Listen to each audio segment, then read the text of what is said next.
শখের বউকে বিয়ে করেছি বস, এটুকু তো সহ্য আমাকে করতেই হবে। কি ব্যাপার, তেল এখনো গরম করোনি? কিভাবে তেল গরম করব? হাই রে জ্বালা রে, তেল দাও বলে গরম করতে পারে না। এখন দাও, তেল দাও।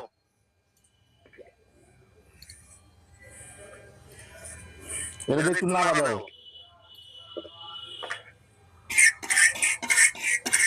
হ্যাঁ, এখন ডিমটা ভালো।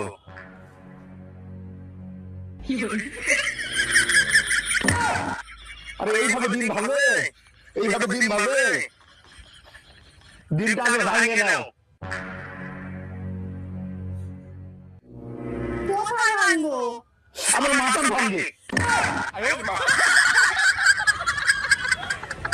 হাই রে জ্বালা রে, শখের বউ